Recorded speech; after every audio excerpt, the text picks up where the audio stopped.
what's really good about this project is that they're doing the greens over correctly.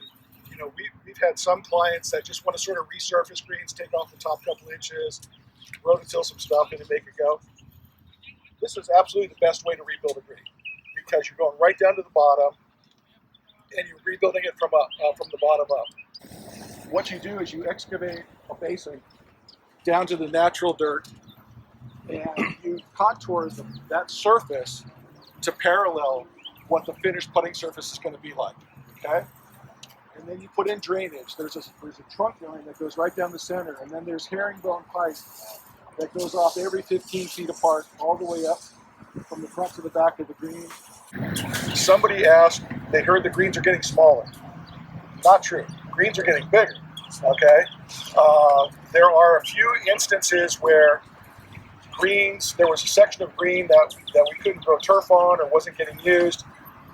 Think back to the very far back section of number 10 that was in shade all the time. The back section on 15, the par 3, that was in shade, couldn't get there because some of the trees and stuff. So those particular greens, that's part of the green's going to be gone. We may have widened it in certain places to pick up the square footage, but it's probably, even if it is smaller, it's not going to be anything you'll notice in most cases.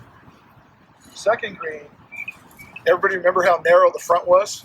You had one pin placement right in the very center. So I think we measured it off at 18 or 19 feet across. Well, it's 36 now. In general, we really like the golf course. It was a good golf course. We're trying to make it a little bit better. And we noticed some little flaws that we thought we could improve upon. And a couple of them were really indicated here. The narrowness of the front part of this green, okay?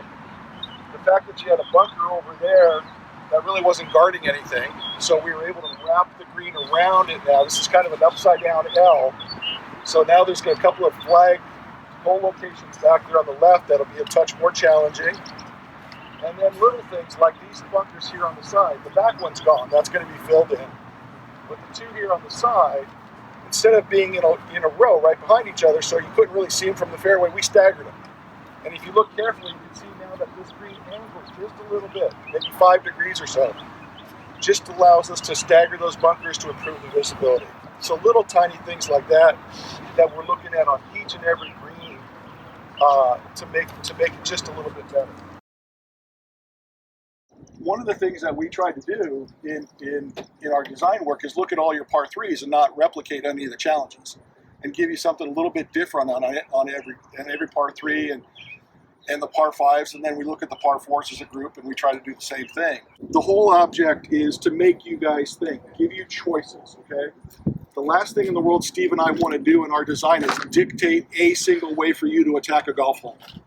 We're trying to do just the opposite. We're trying to stimulate your creativity so you look at something and go, do I want to do this, or maybe I should do that? And that makes the game far more enjoyable.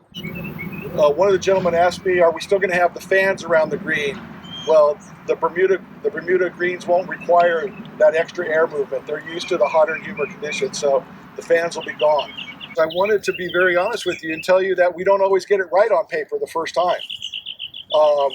We designed this green. We went through several different concepts. We found one we liked.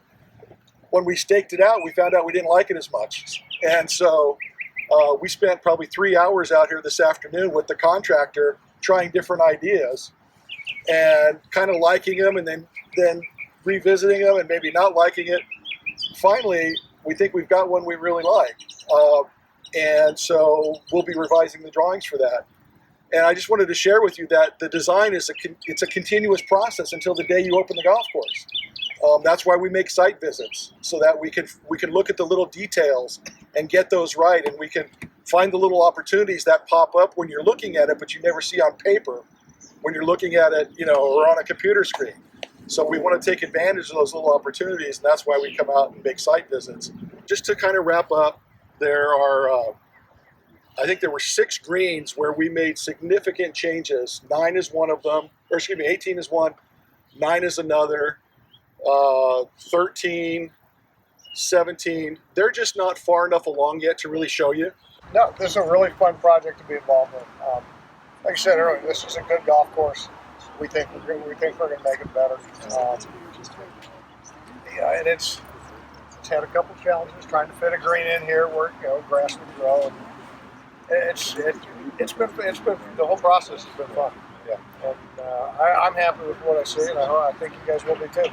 But overall, the idea is just to make the game more fun. That's what we're out here for, is to have a great time. It'll be fun to play.